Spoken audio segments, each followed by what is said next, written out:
இன்னைக்கு நம்ம எங்க இருக்கோம் அப்படின்னு பாத்தீங்கன்னா ஒரு வித்தியாசமான ஒரு இடத்துல இருக்கோம். ஐயாவுடைய சக்தி என்னன்றது நிறைய மக்களுக்கு ஏற்கனவே தெரிஞ்சிருக்கும். ஐயா, என்ன மாதிரி சக்தி உண்டு உங்களுக்கு? தெய்வத்தின் குரல் காதல் கேட்கும் அதிசய மனிதர். வெப் நியூஸ்ல ஏற்கனவே அந்த பேட்டி வந்திருக்கு. இறைவனுடைய அருளால கேட்காத என்னுடைய காதலை தெய்வத்தின் குரல் மட்டும் இடது காதலை இன்று வரை ஒழிச்சுக்கிட்டு இருக்கு. எந்த தெய்வம்லாம் பேசும் உங்ககிட்ட? ஐயா ஆஞ்சநேய சுவாமி தான் எனக்கு முதல்ல பேச ஆரம்பிச்சது. அதன் பிறகு கிருஷ்ணர், அடுத்ததான் இப்போது வரை அம்மா சமயபுரத்தா. ஐயா, இப்ப தெய்வம் பேசுறதுனால நீங்க என்னென்ன விஷயங்கள் அந்த தெய்வத்துக்கிட்ட கேட்க முடியும்? நாம கேட்கறது அப்படிங்கிறது இரண்டாம் பட்சம். நமக்கு என்ன கொடுக்கப்பட்டிருக்கோ அதை ஏத்துக்கணும். அந்த மனநிலை தான் வேணும். ஏன்னா இப்ப செந்தில்ஜி கிட்ட எனக்கு ஒரு தேவை இருக்கு, நான் கேட்கறேன் அப்படின்னா அது வேறு. ஆனா இறைத்தன்மையோடு அப்படிங்கும் பொழுது அது வேறு. அதுக்கு நிறைய வித்தியாசம் இருக்கு. தெய்வ ஈடுபாடு உங்களுக்கு ஆரம்பத்துல இருந்தே இருந்ததா? சின்ன வயதுல இருந்தே உண்டு. அதிகமான ஈடுபாடு உண்டு. அதுலயும் பிரம்மச்சரிய தெய்வமான சுவாமி ஐயப்பன் எனக்கு ரொம்ப இஷ்ட தெய்வம். மிக தீவிரமான ஈடுபாடோட இருக்கக்கூடியவன் அந்த விஷயத்துல. அது மட்டும் இல்ல, ஐயா ஆஞ்சநேயருக்கு சிறு வயதுல என்னை தத்து கொடுத்துட்டாங்க. அதன் காரணமாக தெய்வ ஈடுபாடு இயல்பாக எனக்கு கொண்டு வரப்பட்டது அப்படிதான் சொல்லணும். ஏன்னா நானும் ஒரு சராசரி மனிதன் தான். எனக்கும் பசி, தாகம், தூக்கம், பாலுணர்வு எல்லாமே உண்டு. அத கடந்த நிலைக்கு என்னை வடிகட்டி இந்த நிமிடம் வரை கொண்டு வந்துட்டு இருக்கிறது ஐயா தான். இப்போ ஒருத்தருக்கு கஷ்டம்னு சொல்லிட்டு உங்க கையில போன் பண்றாங்க. இப்போ அவங்களுக்காக நீங்க தெய்வத்துக்கிட்ட பிரார்த்தனை பண்ணீங்களா இல்ல கேட்பீங்க?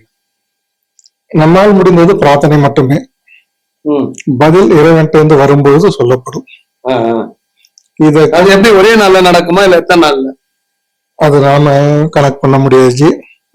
ஒண்ணு உறுதியா நம்மால சொல்ல முடியும். எப்படிப்பட்ட தீராத பிரச்சனைகளாக இருந்தாலும், மனம் சார்ந்து இருக்கக்கூடியது பிரச்சனை, உடல் சார்ந்து இருக்கக்கூடியது உபாதை, எப்படிப்பட்டதாக இருந்தாலும் நிச்சயமாக நம்மால் இதிலிருந்து விடுபட முடியும். இல்லைங்க, இப்ப தெய்வம் உங்ககிட்ட பேசும்போது நீங்க உங்களுக்கு தேவையான வரன்களை வாங்கிக்கலாம்ல? வரன் அப்படிங்கிறத விட நம் கர்மாவிலிருந்து நாம் விடுபட வேண்டும். கர்மா அப்படின்னா நாம செய்யக்கூடிய செயல்கள், செயல்களுடைய பலன்கள். அந்த பலன்கள்ல இருந்து நாம விடுபடணும். அதாவது சர்வம் கிருஷ்ண அர்ப்பணம், அனைத்து செயலும் இறைவனுக்காக மட்டுமே அப்படிங்கிற ஒரு நிலை வரும்பொழுது வரங்கள் அப்படிங்கிறத விட இந்த கர்மாவிலிருந்து விடுபடுவதற்குரிய வாய்ப்பு மிக அதிகமா இருக்கும். அதுதான் சரி. ஒவ்வொரு மனிதனும் அதை நோக்கிதான் பயணிக்கணும். பாபாவுக்கும் உங்களுக்கு என்ன தொடர்பு? பாபாவை பொறுத்தவரை என் வாழ்நாள்ல இந்த மாதிரி ஒரு தெய்வத்தை நான் கண்டதில்லை. அதுவும் சீரடி சாய்நாதர் வாழ்ந்து கொண்டு இருக்கக்கூடிய ஒரு சித்தர். நிறைய சித்தர்களை பத்தி நாம கேள்விப்பட்டிருக்கோம். ஒரு சிலரை நாம பாக்குறதுக்கான சந்தர்ப்பம் கிடைச்சிருக்கு. ஒரு சிலரோட நாம பழகிட்டு இருக்கோம். ஆனா நாம் அறியாமலேயே நம்மோடு வாழ்ந்து கொண்டு இருக்கக்கூடிய சித்தர். என்ன காரணத்தினால அதை சொல்றேன் அப்படின்னா, சில தெய்வங்களுடைய வழிபாடு விவரங்கள் எல்லாமே நீங்க அவங்க கிட்ட போகும்போது இந்த வாழ்க்கைக்கு உரியதை கேட்க முடியாது. உங்கள் உடலை விட்டு உயிர் சென்ற பிறகு நடக்கக்கூடியதுக்கு மட்டும்தான் நீங்க புண்ணியம், அதாவது புண்ணியம் சேர்க்கறது அப்படின்னு சொல்றோம் இல்லையா, அது. ஆனா இல்வாழ்க்கைக்கு தேவையான, இப்ப வாழ்ந்துட்டு இருக்கக்கூடிய வாழ்க்கைக்கு தேவையான தகவல்களை கொடுக்கக்கூடிய கண்கண்ட ஒரே தெய்வம் மற்றும் ஆச்சாரியன் அப்படின்னு தான் சொல்றேன். என்னை பொறுத்த ஒரே ஒரு குருநாதர் தான்.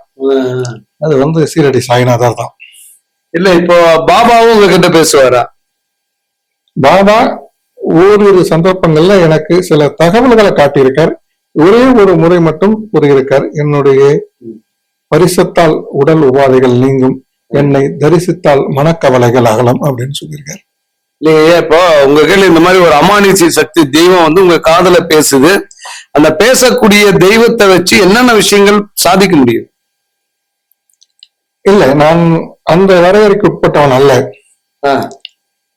ஏன்னா வழிபாட்டு முறையில நிறைய இருக்கு. தெய்வத்தை வசப்படுத்தி அதன் மூலமாக தனக்கு தேவையான தகவல்களை செய்து கொண்டு இருக்கக்கூடிய ஒரு முறையும் உண்டு. அது இந்து சம்பிரதாய முறையில ஏற்றுக்கொள்ளப்பட்டது. ஆனால் நான் அப்படிப்பட்டவன் அல்ல. நான் இன்னும் சொல்ல போன இறைவனின் சேவகனுக்கு சேவகன். இல்லையா, இப்ப தெய்வம் வந்து உங்க காதுல பேசுது அப்படின்றீங்க, என்ன விஷயங்கள் பேசும்? ஒரு விஷயத்த புரிஞ்சுக்கணும். நிறைய நபர்கள் வந்து இந்த தகவலை எப்படி எடுத்துக்கிறாங்க அப்படின்னா, இப்ப நானும் நீங்களும் பேசிட்டு இருக்கிற மாதிரி அடிக்கடி சொல்லுவாங்க, அடிக்கடி கேட்பாங்க, அடிக்கடி பேசுவோம் அப்படின்னு நினைக்கிறாங்க. அப்படி அல்ல. இப்ப நாம தெய்வத்தோடு தொடர்பு எப்படி வைக்கிறோம் அப்படின்னா 2-3 விதமா வைக்கிறோம். முதல் முறை என்னன்னா, இருந்த இடத்துல இருந்து கண்ணை மூடி தியானித்து வழிபடுவது. 2, கோயில்களுக்கு சென்று வழிபடுவது. 3, சில பிரச்சனைகளுக்கு தீர்வுன்னு சொல்லக்கூடிய பரிகார முறைகளை வழிபடுறது செய்து அதன் மூலமா.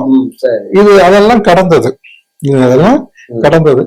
ஒரு தகவலை பற்றி பேசும்பொழுது, நினைக்கும் பொழுது, அது சார்ந்து செயல்படும் பொழுது நமக்கு சில இடங்களில் இருந்து கட்டளைகள் வரும். அது சகனம் என்று சொல்லப்படும். ஆதி காலத்தில் அசரீரி என்று சொல்லப்பட்டது. அசரி வாக்கு, அசுரதி வாக்கு சொல்லுவாங்க. அதுதான் இது. அது நடைமுறையில போக போக அனைவருக்குமே அது சாத்தியம். தெய்வங்கள் பேசுவதற்கு ஏதாவது குறிப்பிட்ட நேரம் உண்டா? இல்ல அமைதியா இருக்கணுமா, இல்ல இருட்டா இருக்கணுமா, எப்படிங்க? இல்ல, என்னுடைய அனுபவத்துல அப்படி எல்லாம் எதுவுமே இல்லை.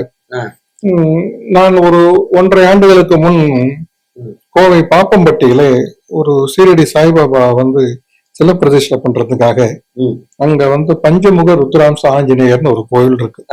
அந்த கோயில்ல ஐயாவுடைய உத்தரவுக்கு இணங்க பாபா பிரதிஷ்டைக்காக போயிருந்து அங்க போய் தங்கியிருந்த பொழுது மறுநாள் வந்து அங்க இருக்கக்கூடிய சாய்பாபா காலத்தில் ரொம்ப புகழ்பெற்ற நாகசாயி கோயிலுக்கு போனேன். நீண்ட கால ஆசை அங்க போகணும்னு அன்னைக்கு எனக்கு அதுக்கு சந்தர்ப்பம் கிடைச்சது. அந்த கோயிலுக்குள்ள போகும்போது அந்த துவாரகாமாயி பகுதிக்கு உள்ள போகும்போது என்ன உத்தரவு கொடுத்தாங்க ஐயா அப்படின்னா, கையில இருக்கிற மோதிரத்தை கேட்டு போடு. நான் சரியா அந்த இடம் வந்து அந்த மட்டை தேங்காய் நாம உள்ள போடுறோம் இல்லையா, அந்த இடத்துக்குள்ள போகும்போது சொன்னது. சரி, அடுத்த வினாடி கையில இருந்த மோதிரத்தை கேட்டு அந்த யாகத்தையில போட்டு எப்ப சொல்லுவாங்கன்னு தெரியாது. இல்ல, இப்ப சொன்னதுக்கு ஏதாவது காரணம் தெரியாது, அதுவும் தெரியாது. அதே மாதிரி நிகழ்வு அதுக்கு சில நாட்களுக்கு முன்னாடி பஞ்சவடி போயிருந்தேன். பாண்டிச்சேரி பக்கத்துல பஞ்சவடி ஐயா கோயிலுக்கு போயிருந்தேன். ஐயா கோயில போயிட்டு ஐயாவை சேவிச்சுட்டு சுத்தி வந்துகிட்டு இருக்கும் பொழுது, சுத்தி வந்து கார்ல ஏற போற செருப்பை இங்கே போடுன்னு அவர் என்று சொன்னாரோ அன்றில் இருந்து இன்று வரை காலில் தொந்தரவு வந்துகிட்டே இருக்கு. செருப்பு அன்னையில இருந்து போடுறதே இல்லை, செருப்பு எனக்கு அமையவே இல்லை. ஒரு முறை ஒரு செய்தியை சொன்னா அதை நாம உடனே எடுத்துக்கணும். அதுல இருந்து நாம மாறினா தொந்தரவு வர செய்யும். அதுக்கு என்னுடைய காலே ஒரு உதாரணம். இப்ப நீங்க அன்னைக்கு செருப்பு விட்டீங்கன்னா உடலையா? செருப்பை விட்டா, ஆனா செருப்பு போடுறதை விடல. அவரு சொன்னது செருப்பு போடுறதை நிறுத்து, அதுதான் அதன் மூலமா சொல்லியிருக்காரு. அது எனக்கு புலப்படலை. நானும் சராசரி மனிதன் தானே. எதுக்காக இந்த தகவலை பதிவு பண்றேன்னா, நேரம், காலம், சூழல், இடம் அதெல்லாம் இல்லை. எந்த இடத்தில் பண்றோம்னாலும் தெய்வத்தின் குரல் நமக்கு கேட்கும். இப்போ உங்க வீட்டுல இருக்கிறவங்களுக்கு உடம்பு சரியில்லாம போயிருக்கும், அப்ப அந்த தெய்வத்துக்கிட்ட கேட்பீங்களா? இல்ல, அனுபவிக்க வேண்டியது கர்மா, அனுபவத்தை தீர வேண்டும் யாராக இருந்தாலும். இப்ப உங்களுக்கு கால் சம்பந்தப்பட்ட ஒரு பிரச்சனை வரும்போது தெய்வத்துக்கிட்ட கேட்டீங்களா? இல்ல, இந்த நிமிஷம் வரை கிடையாது. இதுவரை கடந்த 1.5 ஆண்டுல மட்டும் காலில் 3 முறை வந்து அறுவை சிகிச்சை நடந்திருக்கு. முதல் ஒரு முறை சிறிய அளவில் ஏற்பட்ட கட்டிகள் அகற்றப்பட்டது. இப்ப நடந்திருக்கிறது கடந்த சனிக்கிழமை நடந்தது ஒரு மிகப்பெரிய அறுவை சிகிச்சையா தான் நான் பாக்குறேன். ஆனா நடமாட்டத்துக்கு எந்த குறைவும் இல்லாம ஆண்டவன் வச்சிருக்கான். இல்ல, இப்ப அந்த தெய்வத்துக்கிட்ட கேட்கலாம்ல, ஏன் எனக்கு இந்த ஒரு உபாதை கொடுத்தேன்னு? இல்ல, ஒரு சின்ன ஒரு தகவல் தான் இந்த இடத்துல நான் பரிமாற விரும்புறேன்.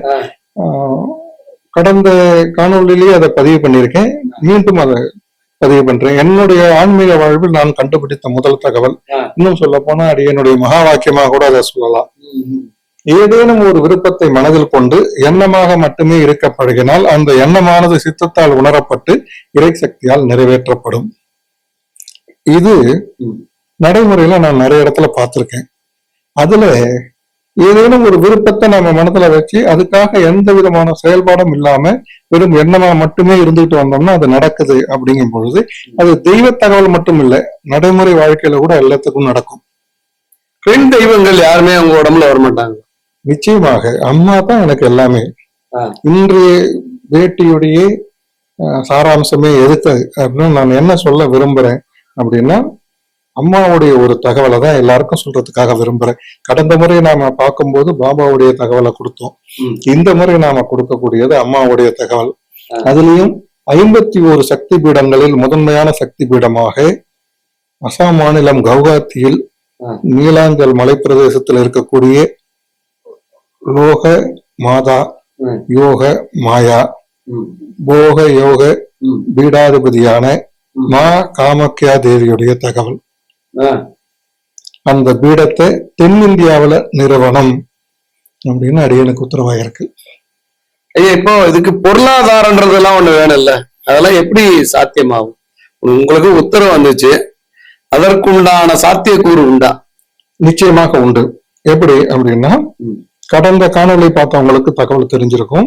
இந்த பிராணசாயுடைய தகவலை கொடுத்து 3 புறம் வழி உள்ள மனிதனில் பிரமீடு வாணி கட்டடத்தில் தியான மையத்தோடு கூடிய பாபா ஆலயம் அமைக்கணும் அப்படின்னு சொல்லியிருந்தோம். சரிங்களா? அதுல ஒரு புறம் ஆஞ்சநேயரும் மறுபுறம் பாபாவும்.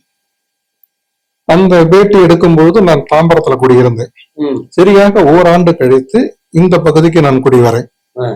இது செங்கல்பட்டு மாவட்டம் திருப்பூரூர் ஊராட்சி ஒன்றியம் காயார் கிராமம். இந்த கிராமத்துக்கு நான் குடிபெயர்றேன். இங்க எனக்கு இடம் கிடைச்சது, விலைக்கு வாங்கி வீடு கட்டுற நோக்கத்துல இந்த இடத்துக்கு நான் குடிவரேன். அப்படி வந்த 4வது நாள் பக்கத்துல ஒரு பாபா கோயில் இருக்கக்கூடிய தகவல் எனக்கு தெரிஞ்சு நான் அந்த இடத்துக்கு போறேன். சரி. அங்க போகும்போதுதான் தெரியுது, அங்க திருப்பணி வேலை மிக நீண்ட காலமாக தடைப்பட்டுக்கிட்டு இருக்கு. திருப்பணி வேலை ஆரம்பிச்சு தடைப்பட்டுக்கிட்டு இருக்கும். நான் போகும்போது அங்க ஒரு சித்தர் வாழ்ந்துகிட்டு இருக்காரு, ராஜி சுவாமிகள்னு. அவருடைய தொடர்பு கிடைச்சது. அவரோட பேசும்போது என்னுடைய தகவல்களை அவங்க கேட்டு, இந்த பாபா எங்களுக்கு வேணும் அப்படின்னாங்க. தாராளமா அப்படின்னு பாபா உத்தரவு கேட்டு பாபா விரும்பி அங்க எடுத்துட்டு போனோம். அங்க கொண்டு போய் ரெஜிஸ்டர் பண்ணி சில மாதங்களிலேயே அந்த கோயிலானது மிக சிறப்பாக திருப்பணி செய்யப்பட்டு கும்பாபிஷேகம் நடந்தது. அப்பதான் நான் ஒரு விஷயத்தை கவனிச்சேன். 3 புறம் வழி உள்ள மனையில அந்த கோயில் கட்டப்பட்டிருக்கு. தியான மையமும் அங்கு கட்டப்பட்டிருக்கு. அதற்கான பணிகள் பாதியில நின்றது. இவர் சென்று சிறப்பாக முடித்து ஓராண்டு கடந்து வருஷாபிஷேகமும் முடிந்து கடந்த சில தான்களுக்கு முன்னாடி தான் திருப்பி இங்க வந்தார். இவர் போய் தான் அங்க பண்ணார். இவர் சொன்ன உத்தரவு என்ன அப்படின்னா, ஒரு சிலை ஒரு முறை கோயிலுக்கு கொடுக்குறேன்னா மறுபடியும் திருப்பி வாங்கலாமா? இல்லை. இவருடைய உத்தரவு என்ன அப்படின்னு கேட்டீங்கன்னா, எங்கெல்லாம் திருப்பணிகள் தடைபடுகின்றதோ, கோயில் திருப்பணிகள் தடைபடுகின்றதோ, குறிப்பாக ஆஞ்சநேயர் கோயில், பாபா கோயில், இது போன்ற கோயில்கள் திருப்பணி தடைபடுகின்றதோ அங்கெல்லாம் சென்று அந்த கோயில் திருப்பணி சிறப்பாக நடத்தி வைப்பது இவருடைய பணி. ஒரு முறை கோயிலுக்கு போயிட்டாரு, அங்க இருக்கிறவங்க பூஜை பண்ணியிருப்பாங்க. சாமி இதை இங்கிருந்து ஏன் எடுத்துட்டு போறீங்கன்ற ஒரு வார்த்தை வரும்ல. நல்ல கேள்வி, அவசியம் நீங்க தெரிஞ்சுக்க வேண்டிய கேள்வி. அங்கு இருக்கக்கூடிய மூர்த்திகள் எது கருவறை மூர்த்தியாக வைக்கப்படுகின்றதோ அதற்கு சக்தி ஏற்றப்பட்ட பின் அதனை எங்கும் அப்புறப்படுத்த முடியாது. அந்த கோயிலிலேயே மீண்டும் ஒரு கும்பாபிஷேகமோ புனர்வதானமோ நடக்கின்றது என்றால் அதற்கு பாலாலயம் என்று பெயர். அதனை வேறு ஒரு இடத்திலே சாபிதம் பண்ணி, அத்தி மரத்திலே சாபிதம் பண்ணி நடக்கும். இது எதுவுமே இவருக்கு பொருந்தாது. அதுவும் பாபாவுக்கு எதுவுமே பொருந்தாது. எந்த ஒரு செயலுமே பாபாவுடைய வழித்திட்டங்களுக்குள் வராது. மூலவரா இருந்தாலும் சரி, உச்சவரா இருந்தாலும் சரி. ஆமா, இவருடைய விருப்பத்திற்கு இணங்கதான் நாம செயல்பட முடியுமே தவிர இவர்கிட்ட நீங்க ஆகமம் வேதம் எல்லாம் போய் சொன்னீங்கன்னா வேலைக்கு ஆகாது. உங்க கையில இவ்வளவு பேர் சிலை இருக்குன்றது எப்படி தெரியும் அவங்களுக்கு? நான் அந்த கோயிலுக்கு செல்லும் போது என்னுடைய தகவல்களை அவங்க பெற்றாங்க. நான் புதுசா குடி வந்திருக்கேன், இங்க பக்கத்துல இந்த மாதிரி வச்சு செய்துட்டு பாபா கோயில் இருக்குன்னு அங்கதான் பார்க்க வந்தேன் அப்படின்னு பார்க்க போனேன். அங்கதான் அந்த நிகழ்வு நடந்தது. இப்போ உங்க கையில இந்த மாதிரி பாபா இருக்காருன்னு தெரியும். இந்த பாபா இருக்கிறது எல்லாருக்கும் தெரியும். அது மட்டுமல்ல, பல கோயில்கள் இருந்து எனக்கு அழைப்பு வந்திருக்கு திருப்பணி நடத்துறது இவர் மூலமா. ஆனா இவர் சொல்லி இருக்கிற செய்தி என்ன அப்படின்னா, இவர் எனக்கானவர்னா என் அகத்துக்கானவர். இங்கிருந்து இவர் சார்பாக அனைத்து இடத்துக்கும் பாபாவுடைய பிரதிநிதியாக பாபாவுக்கான வாய்ப்பு வரும். அனைத்து இடங்களிலும் சிலை பிரதிஷ்டை பண்ணப்படும். இவருக்கே சரியான பவரா? நிச்சயமாக. நீங்களே கடந்த முறை வந்திருக்கும் போது பார்த்திருப்பீங்க, அதோடைய தன்மையெல்லாம் பார்த்திருப்பீங்க. இன்றும் அந்த பவர் கொஞ்சம் கூட குறையல, நாளுக்கு நாள் ஏறிக்கிட்டு தான் இருக்கு. இப்ப இவர் கூட்டு போய் ஒரு கோயில்ல வைக்கிறீங்க, ஐயா வந்து அந்த திருப்பணி எல்லாம் முடிச்சிடுறாரு, அப்புறம் எடுத்துட்டு வந்தோம்மா. இப்ப அவர் சொல்லியிருக்கிற விவரம் இதுதான். ஆனா எந்த கோயிலுக்காக எப்படிப்பட்ட நபர் வராங்க அப்படிங்கிறத பொறுத்து இவங்க என்ன உத்தரவு கொடுக்குறாங்களோ அதுக்கு ஏற்ப அது நடைபெறும். இடத்துக்கு இடம் மாறுபடும், சூழலுக்கு சூழல் மாறுபடும். எந்த சட்டத்திட்டமும் இவருக்கு பொருந்தாது. பாபாவுக்கு ஏதாவது இதுவெல்லாம் சாப்பிடறதுக்கு ஏதாவது கொடுக்குறீங்களா? விரும்பியதை என் மனைவியிடம் கேட்டு பெறுகிறார். என்னை பொறுத்தவரை நான் என்னால் முடிந்தது தினசரி வைக்கக்கூடிய பாதாம், பேரிச்சை, திராட்சை, பிஸ்கெட் இது போன்றுதான். ஏதாவது குறையுங்களா எப்பாவது? அதெல்லாம் எந்த குறையும் இல்லை, எந்த விதமான குறையும். அது வைத்த பொருள் அப்படியே சாப்பிடுற மாதிரி ஏதாவது அது போன்ற சித்துக்கள் இங்கு அவர் செய்வதல்ல. நம்பிக்கையோட வைக்கிறீங்க ஐயா சாப்பிடுவாருன்னு. ஆரம்ப காலங்களில் ஓரிரு விவரங்களில் தான் எடுத்துக்கிறேங்கிறதுக்காக காட்டினதோடு சரி. அதை பத்தி கடந்த வீடியோலாம் நாம பேசியிருக்கோம். தினசரி மஞ்சள் கொட்டுறது, விபூதி கொட்டுறது, பால் சாப்பிடுறது, இந்த மாதிரி நிகழ்வுகள்லாம் இவர்கிட்ட கிடையாது. இவர் இப்ப நீங்க இங்கதான் படுப்பீங்களா? இதுதான் என்னோட இடம், இவரோட தான் என்னுடைய வாழ்க்கை. நீங்க தூங்கும் போது ஏதாவது வைப்ரேஷன் கூப்பிடுற மாதிரி? இல்ல, எந்த விதமான இடையூறும் எனக்கு இதுவரை இருந்தது இல்லை. கூட ஒரு ஆள் இருக்கிற மாதிரியே இருக்குமா? எப்போதுமே எனக்கு அந்த உணர்வு உண்டு. இப்ப கிளம்பி வெளியில போறதா இருந்தாலும் பாபா வாங்க போவோம். நான் எந்த நிலையில இருந்தாலும் அவர் ஏத்துக்கிறார். அவரை எந்த நிலையிலையும் என்னை விட்டு போக கூடாதுன்னு நான் அவருக்கு அன்பு கட்டளையிட்டேன். எனக்கு தந்தை கிடையாது, அப்பா இல்லை, 20 வயதிலே காலம் ஆயிட்டாங்க. எங்க வீட்டுல மூத்த குடும்ப உறுப்பினர் அவர் தான்.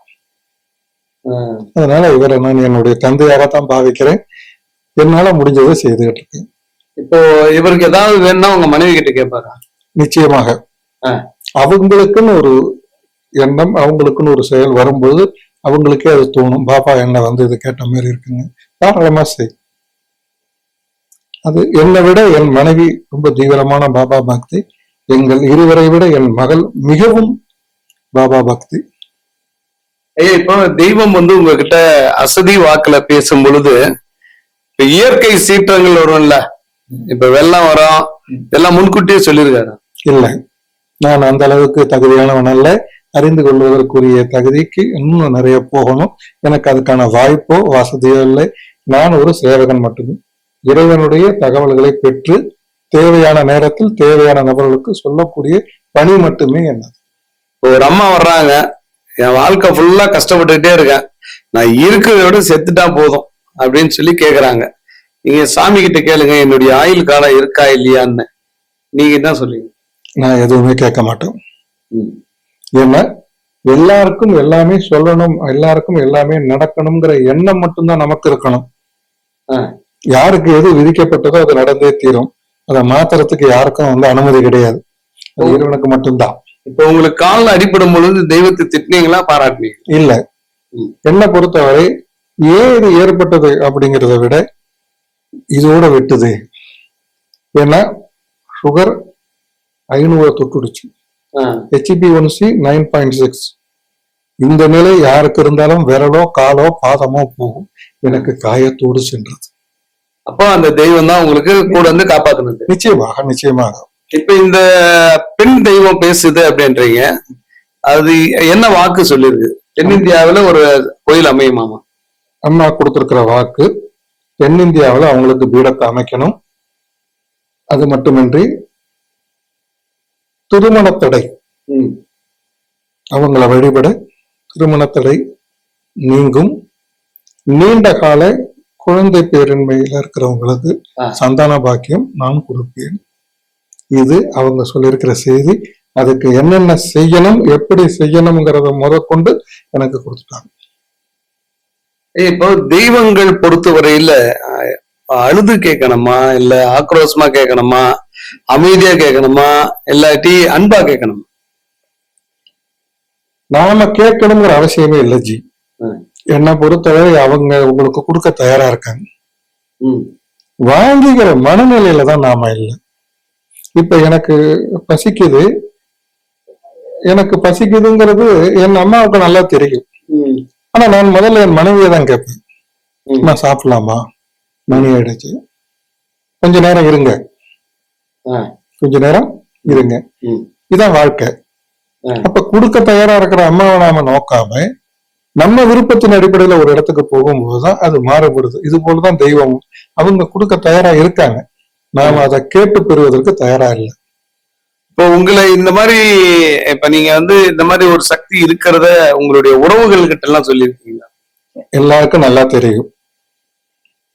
என்னுடைய தகவல் என்னை சேர்ந்தவங்க, என் மனைவி, என் மகள், என் தாய், என் தம்பி, என் உறவினர் எல்லாருக்குமே தெரியும். அவர்களை பொறுத்தவரை அவர்களுடைய கர்மாவிற்கு ஏற்பதான் வினைகள்.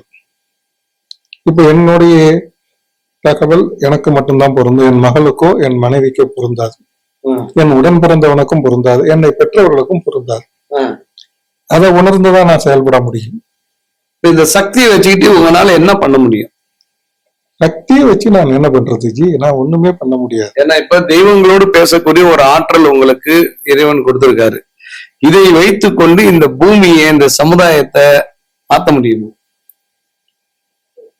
மீண்டும் நான் ஒரே கருத்தை தான் சொல்ல முடியும் இந்த இடத்துல. நம்புங்கள், நம்மால் முடியும். நம்மால் இந்த சமுதாயத்தை மாற்ற முடியும். கோயிலில் தெய்வம் இருப்பது உண்மையானால் நல்லவர்களுக்காக மணியடியுங்கள். ஆனா நடைமுறையில மிக கடினமான பாதை அது. உங்களுக்கு இதெல்லாம் நேரம் உண்டா? விடிய காலையில இல்ல எந்த டைம்ல பேசுவாங்க? நேரம் என்பது ஒன்று இல்லை, ஆனால் நேரத்தை நான் கேட்கக்கூடிய வழி உண்டு. எனக்கு இந்த நேரத்துல, எனக்கு இந்த மாதிரி இடத்துல இப்படி உட்கார்ந்து இதை கேட்டா இதுக்கான வாய்ப்பு அதிகம் அப்படிங்கிறது மட்டும் தெரியும். நீங்க ஒரு கோயிலுக்கு போறீங்க, இந்த கோயில்ல வந்து தெய்வமே இல்லைன்றது உங்களுக்கு தெரியும், அதை வந்து உங்களுக்கு தெய்வம் காட்டிடுமா? நிச்சயமாக அந்த கலையை நீங்களும் கற்கலாம். எந்த ஒரு இடத்துக்கு போனாலும் கோயில்களுக்கு செல்லும் பொழுது அந்த கோயில்கள்ல எந்த இடத்துல தெய்வ சக்தி இருக்கு, எந்த இடத்துல சக்தி இல்லை அப்படிங்கறத நிச்சயமாக உணர முடியும். ஒரு பிரம்மாண்டமான ஒரு கோயிலுக்கு போறீங்க, மிகப்பெரிய ஆடம்பரம், அந்த கோயில ஆடம்பரம் தான் இருக்குது, தெய்வம் இல்லை அப்படின்னா வெளிப்படையா சொல்லுவீங்களா? நிச்சயமாக சொல்லுவேன். ஏற்றுக்கொள்ளக்கூடிய மனநிலை கேட்கிறவங்களுக்கு இருக்கணும். நிச்சயமாக உணரவும் முடியும், உணர்த்தவும் முடியும். பெரிய கோயில், நிறைய கூட்டம் வரும், ஆனா நீங்களே சிரிச்சது உண்டா? இந்த கோயில சக்தியே இல்ல, இந்த கோயில தெய்வமே இல்லை. உண்மை, அந்த மாதிரி அனுபவங்கள் 1-2 நடந்திருக்கு. அதை விட மிகவும் சக்தி வாய்ந்து அந்த இடத்துல இருக்கிற வைப்ரேஷன், இறை சக்தியுடைய தன்மை எங்கேயுமே கிடையாது. அன்று அந்த மாதிரி இருக்கக்கூடிய கவனிக்கப்படாத சன்னதியை நான் பார்த்திருக்கேன். நிறைய சன்னதிகளை நான் பார்த்திருக்கேன். இப்ப நீங்க உங்களால வந்து ஒரு கோயிலுக்கு போனா இந்த இடத்துல வந்து தெய்வ சக்தி இருக்கிறத நீங்க உணர்வீங்க. நிச்சயமாக. சின்ன கோயிலா இருந்தாலும் நிச்சயமாக அந்த சக்தியை உணர முடியும். ஆனா அந்த சக்தியை வெளிப்படுத்துறதுக்கு நாம பண்ணக்கூடிய பிரயத்தனம் ரொம்ப அதிகம். இந்த கோயில்ல இந்த மாதிரி ஒரு சக்தி இருக்கு, இதை நீங்க வந்து பாருங்க, நீங்க கேளுங்க, உங்களுக்கு இதெல்லாம் நடக்கும் அப்படின்னு சொல்லி மக்களை அங்க கொண்டுட்டு வர்றதுதான் பெரிய விஷயம். திருப்பதி கோயில்ல வந்து பாத்தீங்கன்னா இன்னைக்கும் கூட்டம் குறையல, என்ன காரணம்? ஒரே விஷயம்தான், அந்த இடத்தை பொறுத்தவரை அங்கு சாபிதம் பண்ணப்பட்டிருக்கக்கூடிய தகவல்கள் ஆதி காலத்தில் இருந்து நீங்க எதை கொடுத்தாலும் அதை திருப்பி கொடுக்கக்கூடிய தன்மை பெற்றது. இப்ப நீங்க போயிட்டு பாலாஜி கிட்ட, என்னுடைய பார்ட்னர் வர பாலாஜி என்னுடைய பார்ட்னர், நான் தெய்வத்தை விட ஒருபடி மேல பார்ட்னரா தான் வர வச்சிருக்கேன். நான் இந்த மாலையை கொடுக்கறேன், எனக்கு திருப்பி இதை கொடுன்னா உடனே கொடுப்பார். அங்க வணிகத்திற்காக மட்டுமே பாலாஜி பார்ட்னரா இருக்கார். அங்க போயிட்டு எனக்கு கைகால் விலங்கல, எனக்கு வந்து இந்த மாதிரி பிரச்சனை அப்படின்னு கேட்கறத விட நான் இதை தர எனக்கு பிரதி உபகாரமா இதை கொடு அப்படின்னு கேட்டீங்கன்னா உடனே நடக்கும். அந்த இடத்துடைய வைப்ரேஷன் அந்த மாதிரிதான், அதை அப்படித்தான் வடிவமைச்சிருக்காங்க ஆதி காலத்துல. ஏன் இன்னைக்கும் கூட்டம் குறையாம இருக்கு? ஆமா, தேவை இருக்குல்ல நமக்கு. இப்ப நம்ம ஒரு முறை போறோம், நம்ம தேவை நடந்துருது, வேண்டிக்கிட்டு உடனே செய்யறோம், திருப்பி 2வது தேவைக்கு அங்கதானே போறோம். எனக்கு 10 கோடி ரூபாய் கொடுன்னு போய் கேட்கறோம், 10 கோடி ரூபாய் கொடுக்குறாரு, ஒரு 2 கோடி ரூபாய் கொண்டு போய் போட்டுட்டு திருப்பி என்ன பண்றோம், 100 கோடி ரூபாய் கொடுன்னு கேட்கறோம், திருப்பி 100 கோடி, திருப்பி 10 கோடி. இதுதான் அங்க நடக்குது. கேட்க கேட்க திருப்பி உங்களுக்கு கிடைக்கும். என்ன நீங்க கொடுக்குறீங்களோ கொடுக்கறது திருப்பி கிடைக்கும். அதுதான் பாலாஜி கிருஷ்ணன். நீங்க மிச்ச இடத்துல எல்லாம் அருளை கேட்கலாம், இங்கு மட்டும் பொருளை கேட்கலாம். திருப்பதியில. ஆமா. இப்போ நீங்க இந்த நாமம் எல்லாம் போட்டிருக்கீங்களா ஐயா, இது வந்து ஆரம்ப காலத்துல இருந்தேவா? சின்ன வயதிலேயே உண்டு. வைஷ்ணவ சம்பிரதாய முறைப்படி வந்தவனா சுவாமி நம்மாழ்வாருடைய வம்சத்துல வந்தவன். எங்களுடைய ஆச்சாரியன் ஸ்ரீமுஷ்ணம் கருணாகரம் திருவேங்கடாச்சாரிய சுவாமிகள். அதனால எனக்கு சின்ன வயதுல இருந்தே திருமணிடக்கூடிய பழக்கம் உண்டு. வைஷ்ணவ முறைப்படி தீட்சை பெற்றவன். மதுரகவி அப்படிங்கிறது என்னுடைய நாமதேயம். அதனாலதான் மதுரகவி பாலகிருஷ்ணன். ஆனா இன்றைக்கு மாருதி பாபா. மாருதி பாபான்றது என்ன, எதனால அந்த பெயர்? நிறைய பேருக்கு என்ன மாருதி மைந்தனா தெரியும். ஆஞ்சநேயருடைய தகவல்களை நிறைய நான் செய்துகிட்டு இருந்த செய்திகள் நிறைய பேருக்கு தெரியும். ஒரு காலகட்டத்துல பாபாவுடைய தகவல்கள் வர ஆரம்பிச்சு பாபாவை முன்னிலைப்படுத்தக்கூடிய சந்தர்ப்பம் வரும்பொழுது இயல்பா அது பேரோட ஒட்டிக்கிச்சு. மாருதின்றது ஆஞ்சநேயருடைய பேரு. ஆமா. எனக்கு ரொம்ப பிடித்த தெய்வம் மட்டுமல்ல, கண் கண்ட தெய்வம். தவறு செய்த இடத்துல திருத்தி சரிபடுத்தக்கூடிய தன்மை பெற்ற தெய்வம் அவர்தான். அவர் ஒன்றிதான் இன்று வரை வரக்கூடிய நபர்களை வாங்க அப்படின்னு இரு கைகள் கூப்பி வரவேற்கக்கூடிய தன்மை பெற்றவர். மிச்சம் எல்லா இடத்துக்கும் நீங்க தான் போய் ஐயா வணக்கங்கணும். ஆனா அவர் ஒன்றிதான் வாங்க அப்படின்னு சொல்லி என்றும் உங்களுக்காக காத்திருப்பவர். ஆஞ்சநேயர் பொறுத்தவரையில அவர் ஒரு பேச்சுலர்ன்றாங்க, சில பேரு திருமணம் ஆச்சுன்றாங்க. எது உண்மை? நான் அறிந்தவரை சுத்தமான பிரம்மச்சாரி. திருமணமானது குழந்தை இருக்கு அப்படின்னு சொல்றது உபகதைகளா இருக்கு. அதுக்கு சில காரணங்கள் சொல்லப்பட்டிருக்கு. ஆனா அது உண்மையா அப்படிங்கிறது எனக்கு இதுவரை தெரியாது. தெரியாது. ஆஞ்சநேயரை வணங்கும்போது என்ன பவர் உண்டு பொதுவா? முதல்ல தைரியம். எப்படிப்பட்ட சோதனையும் தாங்கக்கூடிய தைரியம். இரண்டாவது புத்தி கூர்மை. ஏன்னா இயல்பாவே அவருடைய தன்மை எல்லாம் உங்களுக்கு வரும். மூன்றாவது பலம். அது மனோபலமாகவும் இருக்கலாம், உடல் பலமாகவும். இது நான் பார்த்தவரை நிறைய பேருக்கு நிறைய நடந்திருக்கு. நான் கண்டதை மட்டும் நான் சொல்றேன். பாபாவை பொறுத்தவரையில பொறுமை வேணும்னா என்ன வேணும்? பாபாவை பொறுத்தவரை நம்பிக்கை, பொறுமை. நம்பிக்கையோட நீங்க கேட்டீங்கன்னா அவர் கொடுக்குந்தனையும் பொறுமையா காத்துக்கிட்டு இருக்கணும். ஆனா அந்த பொறுமையை அவரை விட மோசமா சோதிக்கக்கூடிய ஆட்கள் யாரும் இருக்க மாட்டாங்க. அந்த அளவுக்கு பொறுமை வேண்டும். சீரடியில மட்டும் கூட்டம் வருது நிறைய. சீரடி மண்ணை யார் ஒருவன் மிதிக்கிறானோ அவனுடைய பாவங்களும் கர்மாக்களும் குறைக்கப்படுகிறதுன்றாங்க. இப்ப எல்லா இடத்துலயும் பாபாவோட சிலை வச்சிருக்காங்க. அந்த வைப்ரேஷன் இருக்காதா? நிச்சயமாக இருக்கும். ஒரு தகவலை நிறைய பேர் உணரல. எனக்கு இப்ப சமீபத்துலதான் சீரடி செல்லக்கூடிய சந்தர்ப்பம் கிடைச்சது. அதுவும் எப்படிப்பட்ட சூழ்நிலை கிடைச்சது அப்படின்னா, கடந்த டிசம்பர் மாதம் காலில் ஏற்பட்ட ஒரு பிரச்சனையின் காரணமாக ஒரு அறுவை சிகிச்சை நிலைக்கு போய் வலது கால் மூட்டில் இருந்து கீழே ரத்தம் போகல. அந்த நிலையில கால் வீக்கமாகி தினசரி 2 கால்கள்லையும் இன்ஜெக்ஷன் காலையும் மாலையும் பண்ணி எடுத்துட்டு போகக்கூடிய சூழ்நிலையில எனக்கு சீரடி போகக்கூடிய வாய்ப்பு கிடைச்சது. அப்ப டாக்டர் என்ன சொன்னாங்க, உங்களுடைய ஓன் ரிஸ்க்ல போகணும். கோயிலுக்குள்ள போகணும்னா செருப்பு இல்லாம தான் போகணும். செருப்பு போட்டு நீங்க 10 அப்படி கூட நடக்கக்கூடாது, செருப்பு இல்லாம நடக்கக்கூடாது. இந்த நிலையில நீங்க போகணுமா அப்படின்னு கேட்டாங்க. நிச்சயமாக போய் தான் தீரணும், பல ஆண்டு விருப்பம். எனக்கு இப்பதான் அந்த சந்தர்ப்பம் வந்திருக்கு, நான் போகணும் அப்படின்னு சொல்லிதான் போனேன். என்னை சக்கரை நாற்காலியில உட்கார வைக்கிற கண்டிஷனுக்கு என்னை இங்க இருந்து கொண்டு போனாங்க. ஆனா எந்த தொந்தரவும் இல்லாம 4 தினங்கள் சென்னையிலிருந்து சென்று திருப்பி சென்னை வரந்தனே எனக்கு எந்த பிரச்சனையும் இல்லை. நல்லபடியா சுவாமி தரிசனம். அதிகபட்சம் 15 நிமிஷத்துல. அப்படிப்பட்ட ஒரு கூட்டத்துல 15 நிமிஷத்துல என் குடும்பத்தோடு சுவாமி தரிசனம் பண்றதுக்கான வாய்ப்பை பாபா கொடுத்தார். வந்து இறங்கின மறுநாளே டாக்டரை சந்திக்கிறேன். உங்களுடைய இனிமேல் மருத்துவம் உங்களுக்கு தேவை இருக்காது, போக போக படிப்படியா எல்லாம் குறைஞ்சிரும் அப்படின்னு சொன்னாங்க. இன்று இந்த இடத்துல இருந்து பேட்டி கொடுத்துக்கிட்டு இருக்கு. பாபா செய்த நிச்சயமாக நிச்சயமாக உங்களை வர வச்சது அவர் தான், உங்களை பார்க்க வச்சது அவர் தான். நிச்சயமாக இன்னும் பல திவ்ய தேசங்களுக்கு நான் போகணும். நிறைய இடங்கள்ல ஆஞ்சநேயருக்கும் பாபாவுக்கும் கோயில்கள் கட்டப்படணும். அது மட்டுமின்றி பாபாவுடைய தகவல்கள் முன்னிறுத்தப்படணும். எல்லாத்தை விட முக்கியமாக மா காமாக்கியா தேவியுடைய சக்தி பீடமானது தென்னிந்தியாவில் உருவாக்கப்படணும். இதுதான் ஐயா ஆஞ்சநேய சுவாமியும் பேரொருளாக இருக்கக்கூடிய பாபாவும் நம்மோடு இருந்து வழிநடத்துறதுக்கான வாய்ப்பை கொடுத்ததா நான் நினைக்கிறேன். அப்போ இந்த கோயிலை கட்ட போறது நீங்க தானா? அப்படி சொல்ல முடியாது. நான் என்கின்ற அந்த வார்த்தைக்கு இங்க வேலை இல்லை. ம், அதற்கான சந்தர்ப்பத்தை அவங்க ஏற்படுத்துவாங்க. நாம பணி செய்கிறோம். ம், ம். அது மட்டுமின்றி புதிய விதமான ஒரு யோக முறையை அவங்க அறிமுகப்படுத்தியிருக்கிறாங்க. ஆ, அந்த யோக முறை அனைத்து மக்களுக்கும் கொண்டு போகப்படணும். ம், இதுவரை சொல்லப்படாத பல தகவல்கள், அரிய தகவல்கள் அதுல இருக்கு. ம், ம். மனிதனாக நமக்கு இதெல்லாம் கொடுக்கப்பட்டிருக்கு. ஆ, இறைவனால் அவங்க வேலையை நடத்திக்க முடியும். ஆ, சிறப்பு. ஐயா வந்து இப்போ ஒரு அம்மன் கோயில் தென்னிந்தியாவில் அமைய போகிறது.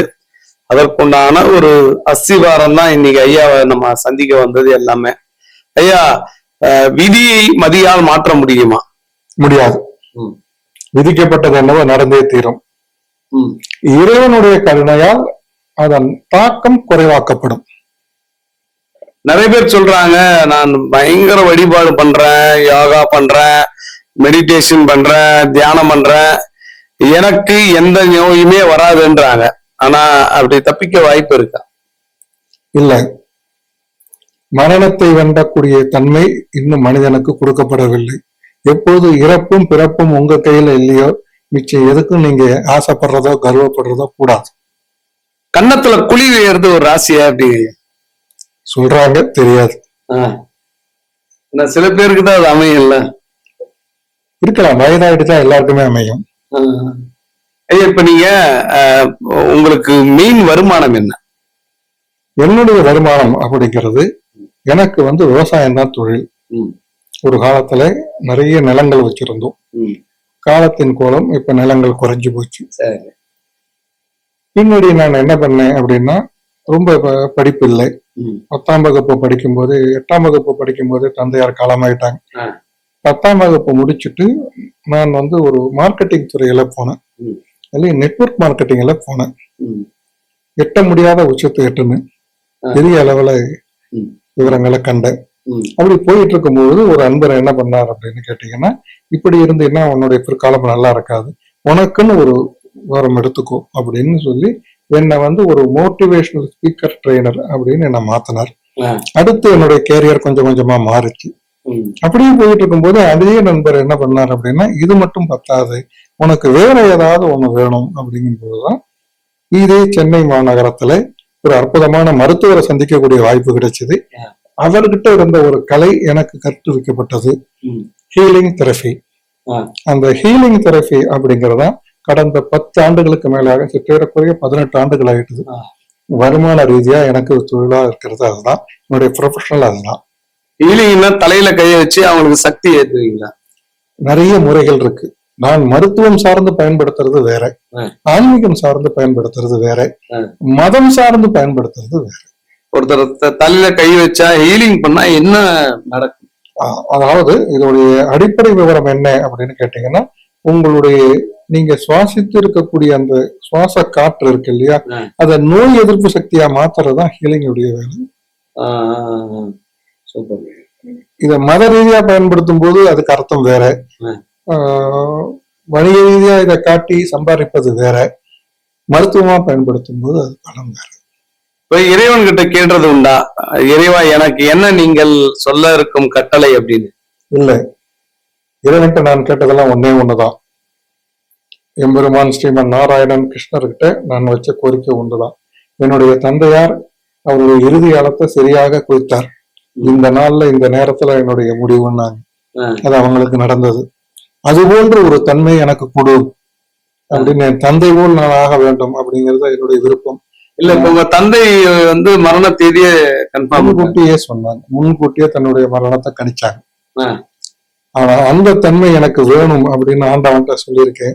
அந்த நேரத்தை தவிர மிச்சம் எல்லாத்தையும் அவர் சொல்லிட்டார், மிச்சம் எல்லாத்தையும் எனக்கு காட்டிட்டார். ஆனா என்று எப்பொழுதுன்றத மட்டும் எனக்கு சொல்லல. அது சூட்சமா தான் இருக்குமா? நிச்சயமாக ஒரு சிலருக்கு மட்டும்தான் அந்த விவரமும் இறைவனால் கொடுக்கப்படுகிறது. அந்த இடத்துக்கு போறதுக்கு எனக்கு இன்னும் தகுதி இல்லை. என் தந்தை போல் ஆவறதுக்கு முயற்சி பண்றேன், என்னால அதுவே முடியல. நான் எங்க பெரிய மகானா சித்தரா மாறுறது, அதுக்கான வாய்ப்பு இல்லை. ஆன்மீகன்றது ஒரு பெரிய கடல். நீச்சல் அடிச்சுக்கிட்டு நிறைய பேர் இருக்காங்க. என்னைக்குன்னா ஒரு நாள் கடல்ல இலக்கு அடைய முடியும். கடல்ல விளக்கு அடைய முடியுமா அப்படிங்கிறத விட, கடல்ல நாம போகக்கூடிய இடத்துக்கான வழி கிடைச்சிருச்சுன்னா நிச்சயமா அடைய முடியும். கடல்ல தானே கப்பல் போகுது. ம். பாண்டிச்சேரியில இருந்து சென்னைக்கு கப்பல் போகுது, காரைக்கால் நாகப்பட்டினம் போகுது. அப்ப அது கடல் தானே. ம். அப்ப நமக்கான இடம் வழி தெரிஞ்சிருச்சுன்னா நம்மளால அதுலயும் பயணிக்க முடியும். ஆகாசமா இருந்தாலும் நீராக இருந்தாலும். இதை பார்க்கக்கூடிய மக்கள் உங்களை சந்தித்தால் என்ன நடக்கும், இல்ல நீங்க அவர்களை சந்தித்தால் என்ன நடக்கும், நீங்க அவங்கள போய் அவங்க வீட்டுல போய் பார்த்தா என்ன நடக்கும்? ஆ, நான் முதல்ல மருத்துவ ரீதியாக உடல் உபாதைகளுக்கும் மனப்பிரச்சனைகளுக்கும் தீர்வளிக்கிறேன். ம். இது தொழில் சார்ந்து அவங்க இடத்துலயே. ம். சரி. ஆன்மீகம் சார்ந்து அவர்களுடைய தேவைகள் என்னவோ அதற்கேற்ப எந்த நேரத்திலும் என்னை தொடர்பு கொண்டு என்னோடு பேசி இதற்குரிய விளக்கங்களை பெறலாம். இதற்காகவே 24 மணி நேரமும் வாரத்தின் 7 நாட்களும் பிராணசாயி பிரார்த்தனா மையம் அப்படிங்கிற பிரார்த்தனை மையத்தை வச்சிருக்கேன். நள்ளிரவு 2 மணி வரை இதற்காக காத்திருந்துதான் நான் உறங்குறேன். மக்கள் என்னை சந்திக்கும் பொழுது அவர்களுக்கு தேவையான தகவல்கள் நேரடியாக கொடுக்கப்படும். ம். நான் அவர்களை சந்திக்கும் பொழுது அவருடைய உடல் உபாதைகள் மனப்பிரச்சனைகள் தீர்க்கப்படும்.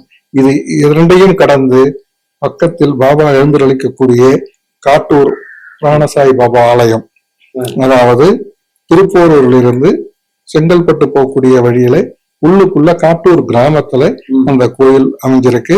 அங்க தியான மையம் ஏற்படுத்தியிருக்கோம். ம். தினசரி அங்க தேவையான தகவல்கள் கொடுக்கப்படுது.